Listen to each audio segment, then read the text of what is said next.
عليكم ورجعت لكم تاني بوصفة الكريسماس ورأس السنة. رجعنا بالكب كيكس الشوكولاتة، عملناه بطريقة احترافية ووداعا لأي طريقة كب كيك اتعلمتوها. النهاردة هنعملها ازاي، وعملنا صوص الشوكولاتة، صوص الايسنج عملناه بطريقة احترافية وجلسناه، وده سوفت جدا جدا وطري وحاجة تخطف العقل. واستسمحكم كمل الفيديو للآخر، واللي ما عملش اشتراك في القناة استسمحه يشترك ونعمل لايك للفيديو ونكمل الفيديو للاخر وازاي جلسنا ونبدا الوصفه على بركه الله.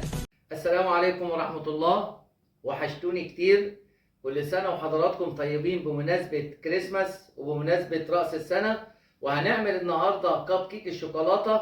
انسوا اي كب كيك عملتوه، النهارده راجع لكم بطريقه اختراع، وهنبدا الوصفه على بركه الله. المكونات اللي معانا باذن الله بتاعه الكب كيك الشوكولاته: 2 كوبايه دقيق، 3 معلقه كاكاو، 1 كوب سكر خشن او بودره مش مهم، نص كوبايه زيت، زبده، 3 بيضه، ظرف كيك شيف.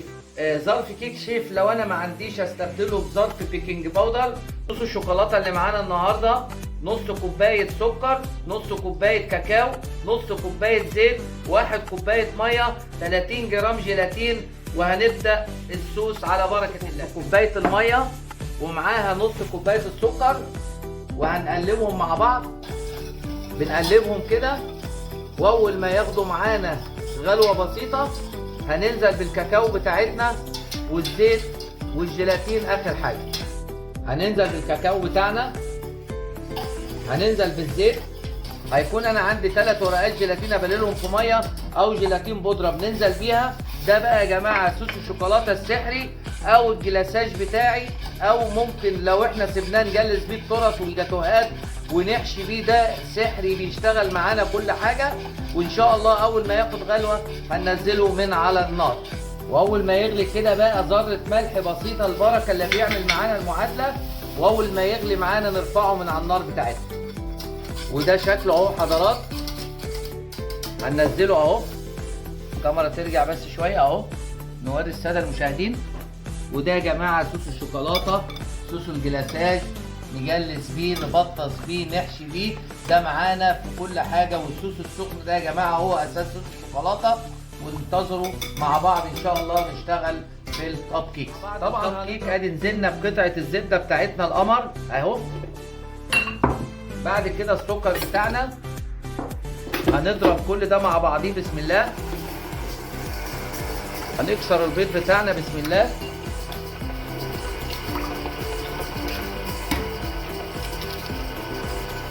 بعد البيض هننزل عليه بذرة الملح. بعد الملح هننزل بالفانيليا، والفانيليا والملح. كل ده هيبقى معانا اهو. الدقيق والكاكاو هننزل. اي حاجه فيها دقيق يا جماعه لازم يتنخل كويس جدا عشان الكيكه تطلع هشه معانا، وديت خطوه مهمه. واستسمحكم اللي ما اشتركش في القناه استسمحوا يشترك ونعمل لايك للفيديو عشان يوصل اكبر عدد. كده نزلنا بالدقيق والكاكاو هننخله مع بعض. بصوا سبب النخل بقى كل ده لو جه في الكيكه بيعمل لها فراغات وبيخليها تهبط. بعد كده بننزل بظرف كيك شيف، ودي خطوه مهمه جدا. ما عنديش كيك شيف يا شيف احط بيكنج باودر. بالزيت تدريجيا كده اهو اهو، خطوه خطوه مع بعض بسم الله.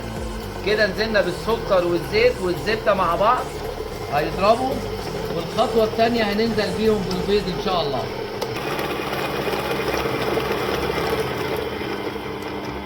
ده يا جماعه القوام اللي احنا عايزينه. بننزل بالبيض تدريجيا كده واحده واحده اهو، ما ننزلش بالبيض مره واحده. نزلنا بالبيض والفانيليا. وهنا يا جماعه بقى هنعبي في الفرم دي اهو اللي قدام حضراتكم. دي الفرم بتاعت الكب كيك. لو انا ما عنديش الفرم دي يا شيف اجيب انا الفورمه دي اللي هي الفويل واحط فيها ورقه الكاسل زي ما حضرتك شايفه كده، هتديني نفس الغرض. لكن طالما دي عندنا احنا هنوفر دي. وبعد ما نزلنا بالبيض كده هننزل بالدقيق والكاكاو والكيك شيف تدريجيا اهو. وده شكل الكب كيك الشوكولاته بتاعنا، بيبقى نفس اللون ونفس القوام. هنعبيه دلوقتي في الفرم دي، وعبيناه في كيس الحلواني، وهنبتدي نوزعه بالشكل ده.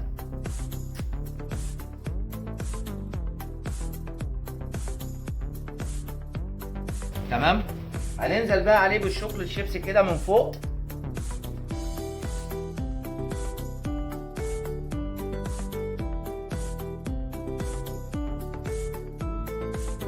كده هيخش الفرن على 180 درجة لمدة 15 دقيقة.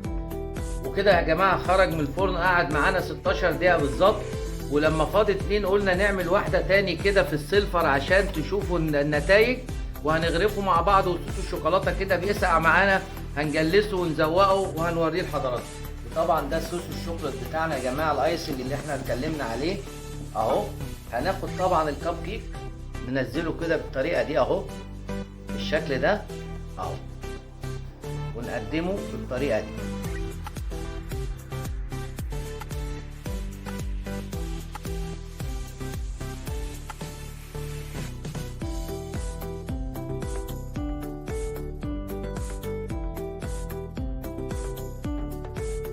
وطبعا يا جماعه زي ما انتم عارفين رصينا الكب كيك وجلسناه زي ما حضراتكم شايفين، ودخلناه التلاجة شويه.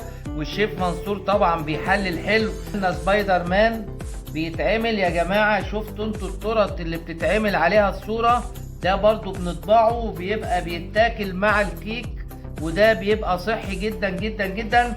طبعا احنا بنقول للراجل يعمل لنا الشكل اللي احنا عايزينه، وبنبتدي نزوق كده ونفرح اولادنا. بصوا الموضوع جميل وهادف، واحنا دايما لازم نغير عشان خاطر ولادنا. زي ما حضراتكم شايفين اهو، بصوا الجمال يا جماعه عامل ازاي، بصوا الشكل اختلف. انا قلت لكم مع الكب كيك كل اللي عرفتوه انسوه، وان شاء الله بنعمله بالطريقه الاحترافيه زي ما حضراتكم شايفين. وعندي بقى فستق، عندي اي حاجه نيجي على الجنب كده عشان نعكس اللون ونظبط الدنيا اهو زي ما حضراتكم شايفين. وبقى اللي ما اشتركش في القناه استسمحوا يشترك، عشان انا والله بعمل مجهود جامد عشان ارضي حضراتكم واجيب لكم وصفات وافكار. فاستسمحكم اللي ما اشتركش في القناه استسمحوا يشترك، ونعمل لايك للفيديو عشان يوصل اكبر عدد، عشان الكل يستفيد. وعملنا 2 تاني اهو، دولت بالفستق بس، دولت عملناهم في السيلفر اللي شفتوه.